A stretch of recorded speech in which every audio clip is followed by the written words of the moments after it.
Stuffed Turtles. Crick here today with Blackout Outdoors. Going to be doing a demonstration and review of the E&O Double Nest hammock. This hammock weighs 21 ounces.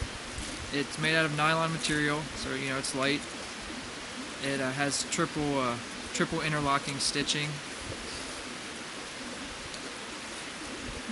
This comes in the stuff sack. There's a clasp that comes over it. This is a stuff sack. It's all self-contained, and when you pull this out of the stuff sack, it stretches out to 9 feet, a little over 9 feet. So it's just something to keep in mind when you're picking two trees to, you know, put this up in between. Folded, you can get this down to about 5 inches by 4. The stuff sack, the hammock, you know, if you really care, this is a little bit bigger than that. You know, it's not that big a deal just to throw it in my bag at this size. But if you know, if space was an issue, you could. It's rated. The Double Nest is rated to 400 pounds to accommodate for 2 individuals in the hammock at once. I would not recommend that with anyone you're not extremely close to, because it is a tight squeeze and you're touching the person from head to toe. But it's possible. And where the carabiners are attached to the hammock, there is these little loops of marine grade cordage, so it's pretty strong to hold the weight. And it's the Double Nest.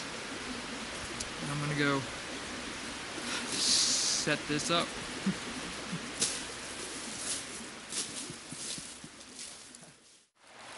Let's get this set up. Start with the strap first when I get the hammock set up. This is just some nylon webbing I bought at an outdoor store. Cheaper than the E&O slap straps, which is a pretty cool design. Just for price, I'm just you know trying to get this hammock set up the cheapest I can, you know, still functional. And this just pure nylon webbing, you know, by any outdoor store. It's pretty cheap per footage. Now, depending on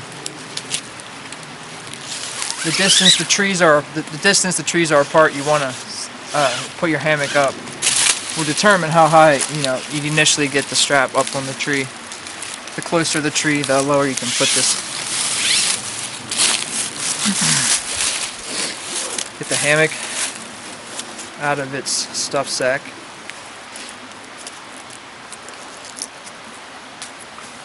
All self-contained. It's not a separate bag, it's attached to the hammock, a really nice feature. I opted for this green and tan combo. I really like it. Really blends into these eastern woodlands where most of these videos have been shot, or all the videos have been shot.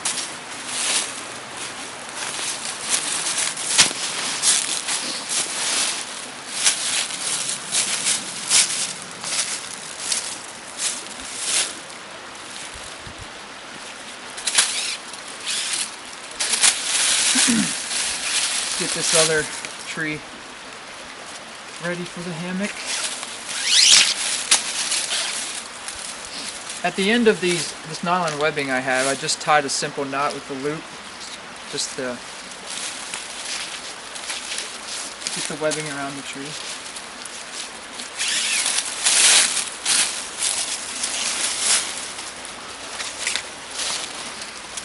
And I choose to use a slip knot for hanging this up, and I know it's not a very strong knot. You can, for you know, just utter strength, there's so many other knots you can use to get this hammock up to bear weight. But with this just one piece of nylon, it's really difficult to untie a really well done knot, you know, an in-depth knot. So I have used this setup with the slip knot. I slept in it overnight, 3 nights in a row, doing this exact same knot, the same setup, and I have never woken up with my butt on the ground. I'm just getting a lot of, you know, weight on this knot before I put any on it, like to get it really tight, because it is a slip knot. Make sure it's a clean knot, not just a tight knot. Make sure it's a clean knot.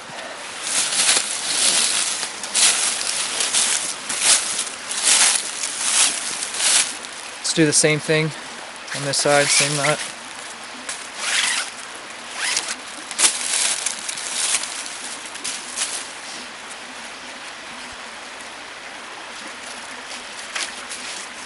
Leave a little end coming out.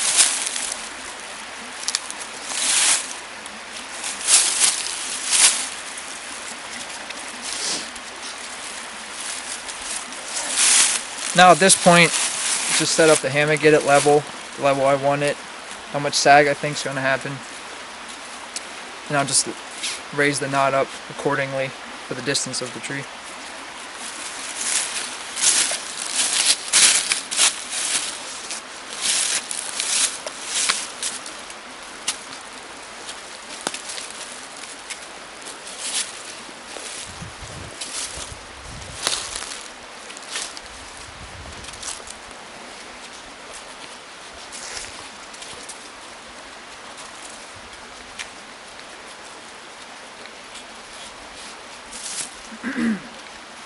The conversation always comes up, what people prefer, a tent or a hammock, you know, sleeping out overnight.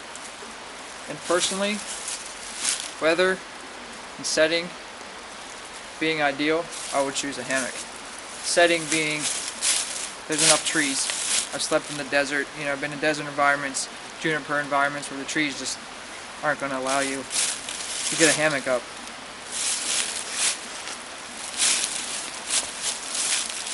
And you can sleep in these at pretty cold temperatures.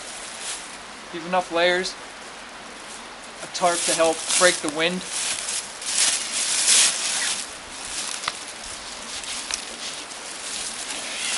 You can really stay out to, you know, 30 in the 30s. The 3 nights I spent sleeping in this, it rained. I had a tarp above me with the line out, and you know, a down sleeping bag. And the lows were the high 30s, and I slept comfortably all night. So you can accommodate for cold weather in the hammock.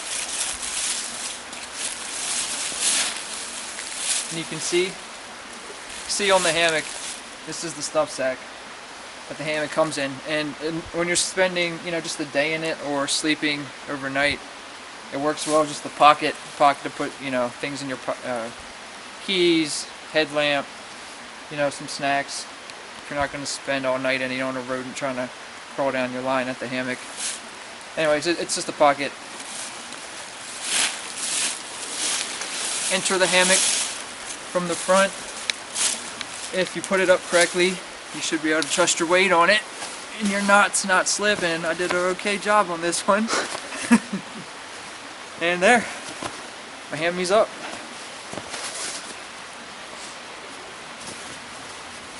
So this is the E&O double nest hammock. This is Crick signing out with Black Owl Outdoors. Thanks for stopping by. A piece of loving turtles. So, Crick here. Did want to say one more thing. I wanted to show you how much more material is on this hammock being at the double nest. How much more extra material when it's one person in the hammock.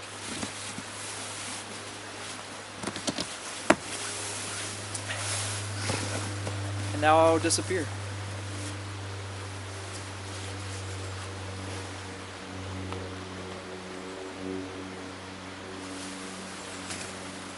There's multiple ways you can lay in it. With all the extra material, you can do a lot of different things, a lot of positions when you're just maxing out.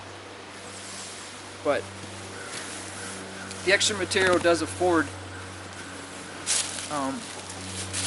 a potential to increase your warmth at night by having just a little flap to put over you, block a slight breeze, keep your face, you know, a little warmer. And to take it down, like I said, with the ease of this slip knot, nice little grip on it, pull it out, let's take it down.